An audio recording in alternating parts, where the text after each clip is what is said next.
Your husband? You mean Michael? Oh no, he can't possibly come to the phone right now. He's incredibly swamped with very important matters. That's how Charlotte's Tuesday morning began, a knot tightening in her stomach as she heard a woman's voice answer her husband's cell phone. A voice laced with a condescending tone, as if Charlotte had no right to call her own husband Michael. All she'd intended was a gentle reminder about his blood pressure medication. A sudden panic had seized her when she realised he'd left them on the kitchen counter, having rushed out the door. She'd been ready to drop everything, grab her keys and drive them straight to his downtown office, no questions asked. Instead, she was met with a curt dismissal from some snippy young thing. Pipsqueak was the only word that came to mind for such an individual. But what important matters could possibly keep him so occupied that this woman was answering his private line? And where was he, anyway? Charlotte knew every single person in Michael's architectural firm. There wasn't a single soul who would dare speak to her with such brazen impudence. Furious, she dialed again. And again. The same unfamiliar voice answered. Honey, did I not make myself perfectly clear the first time? Michael isn't available to speak with you right now. He's tied up, and please stop calling this number. There was a pause, a beat of ominous silence, before the woman added, Or I'll have no choice but to block your calls. Charlotte stood frozen, the phone still pressed to her ear, her mind reeling. How in the world is this even possible? What on earth is going on? Does my husband have a mistress? Who else would even dare to behave this way? Michael, usually so private, wouldn't even let her, his wife, touch his phone without asking. Suddenly, the forgotten pills, her son Mark's unmade breakfast, and her own carefully laid plans for the day evaporated from her mind. Everything vanished in a single, sickening wave as she envisioned her husband somewhere, perhaps in a lavish hotel suite, entangled with another woman. Mum, are you feeling all right? You look a little green. Mark, her 20-year-old son, padded into the kitchen, already showered and dressed for school. He was an echo of his father, a pang of resemblance that pierced Charlotte's heart. The same lanky build, the same unruly sandy blonde hair that resisted every comb, the same twinkling hazel eyes and a smattering of freckles across his nose. Charlotte shook her head, forcing a weak smile. She wouldn't burden her son with such raw, ugly suspicions. Just didn't sleep well, sweetie, and Dad forgot his medication. Could you drop them off for him? After a quick, silent breakfast, she ushered her son out the door. Then, with a heavy heart, Charlotte set out for her own errands, though her list was far from urgent. A trip to the local's farmer market for fresh produce, a quick stop at the grocery store for a few forgotten staples, and then to the big box store for some household cleaners to replace the empty bottles under the sink. That was her day, in essence. Then back home to prepare lunch and dinner, tidy up the house, and start a load of laundry. For years, this had been her rhythm, her quiet life. Michael had always been against her working outside the home. He never explicitly forbade it, of course, but his words had always held a persuasive power. I don't want other men looking at you. And honestly, I don't want you to stress yourself. Why bother when I can provide everything we need? I want a happy, healthy wife, not someone worn out like an old workhorse. Back then she was young and naive, his words stirring not defiance, but a deep sense of wonder. This was what the storybooks promised, a caring, attentive, loving husband. And that's exactly what she believed she had. In her eyes, Michael was a true hero, nearly 10 years her senior. He was serious, generous, and the compliments he showered upon her, None of Charlotte's peers and their youthful banter could ever compare. He had been smitten with her from the start. Tall and graceful, like a willow in the spring breeze, her eyes 2 deep pools the colour of sea glass, and her hair a cascade of spun gold, thick and radiant. She too was serious, responsible, not like her flighty, giggling friends who lived only for laughter and chasing boys. Charlotte had dreamt of a career, of saving up to buy her own little cottage. Her path had crossed with Michael's many times. Their town was small, and they held similar positions in different companies, their bosses even close friends. They'd meet here and there, sometimes at work, sometimes outside of it. Usually they wouldn't even notice each other, simply passing by without a greeting. But one brisk autumn afternoon everything changed. Michael approached her directly. At first she didn't even recognize him, until he gently reminded her of their previous encounters. He confessed he had been watching her for a while, too shy to speak. He laid it all out right there on the sidewalk, and then, with a hopeful glint in his hazel eyes, asked if she'd be willing to have dinner with him. Well, a quiet dinner wouldn't hurt, she decided, agreeing. She figured there was no harm in it. They would share a meal, then go their separate ways. She certainly wasn't opposed to a bit of company at a table, and if Michael had decided he liked her, well, that was his business, not hers. What she couldn't have imagined, though, was how utterly different it would be from anything she'd ever anticipated. Michael picked her up in his sleek obsidian sedan, a small bouquet of creamy roses resting on the passenger seat. He didn't take her to a restaurant. Instead, he drove her straight to the coast, to a secluded stretch of beach where the waves whispered secrets to the shore. They drove for hours, the miles melting away beneath the tyres. A flicker of fear had even begun to stir within her, but he quickly reassured her. "I've made arrangements," he said, his voice a comforting balm. "Tomorrow's your day off, isn't it? We'll relax, take a dip in the ocean. It's summer, after all. Don't you worry, we'll have separate rooms at the inn." But they ended up sharing one room that night. That's just how it happened. And Charlotte, truth be told, didn't feel a flicker of shame.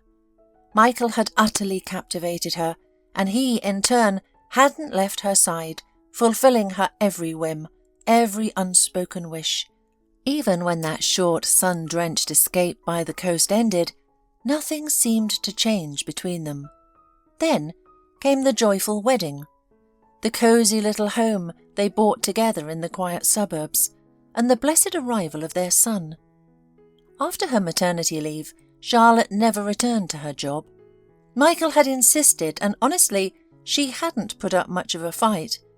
His words about wanting a happy, healthy wife had resonated deeply, painting a picture of a devoted husband who only wanted her well-being. Years, like autumn leaves caught in a breeze, had drifted by, and now at 47, Charlotte found herself standing on the precipice of an unimaginable truth. Michael was even older, though he still carried himself with a youthful vigour, and their handsome son, Mark, a true blend of both of them, was working part-time at his father's firm, while finishing his final year at college. Life had thrown them curveballs before, but infidelity? This was a raw, devastating blow she had never encountered. She didn't know how to proceed, yet, pretending nothing had happened, simply sweeping this colossal betrayal under the rug was an impossibility, and Michael, surprisingly, didn't seem particularly troubled. Oh, he'd given his mistress a stern talking to, of course, because she knew he never allowed anyone to touch his private cell phone.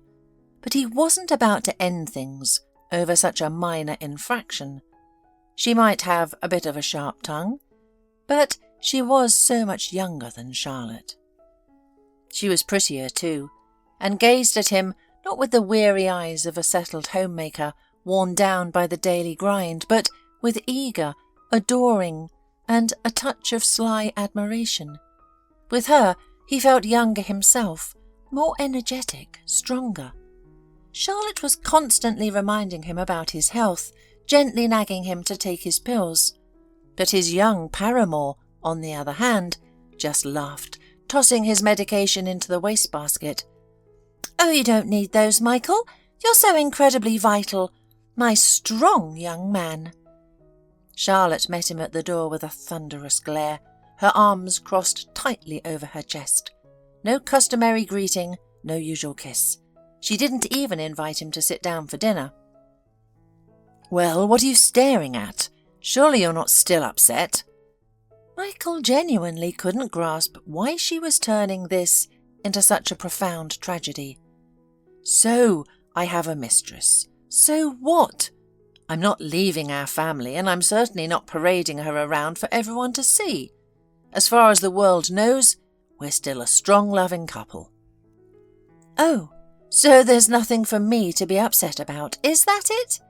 And the fact that some little harpy answered your phone instead of you, that's just an unfortunate misunderstanding." Her husband nodded, a dismissive wave of his hand. "Well, there you have it. You understand perfectly. She won't do it again, so just put it out of your head." Charlotte gasped, her breath catching in her throat, choked by indignation. "Put it out of my head? Michael, put it out of my head? Are you mocking me? You have a mistress and I'm your wife, and you're telling me to just forget it?" He sighed, shrugging his shoulders, as if this entire conversation were a tiresome burden. "What do you want to hear, Charlotte? Let's be honest. After 45, you're not exactly in your prime, are you?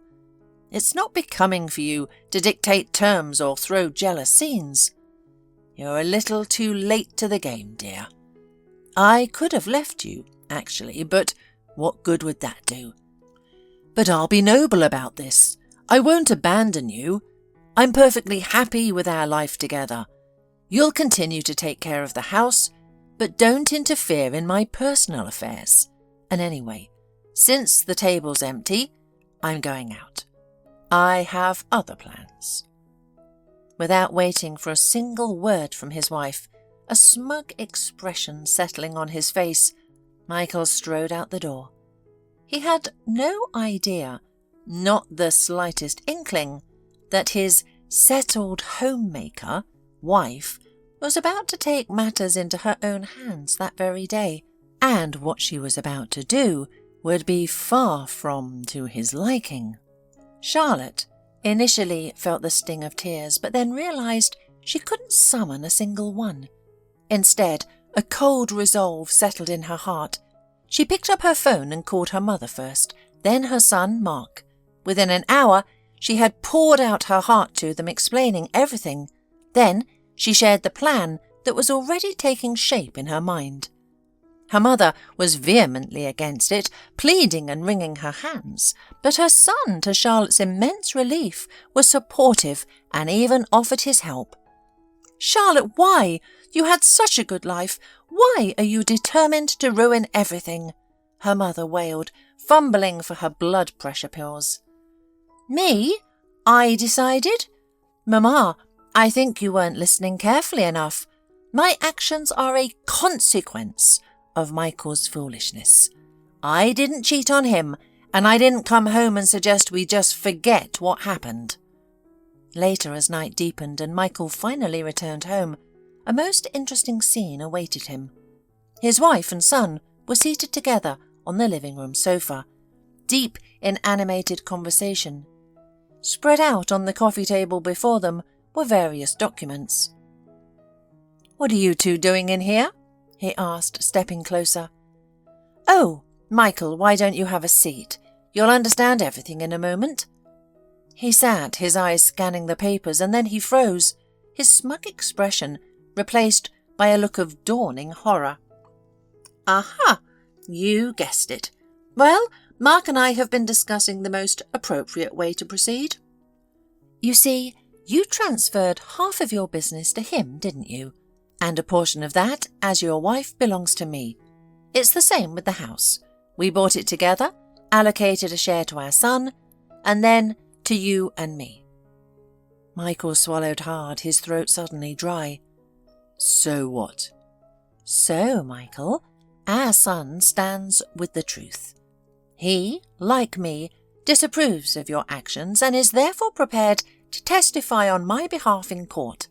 So, you should think carefully about what you're going to do, because I am not ruling out the division of assets.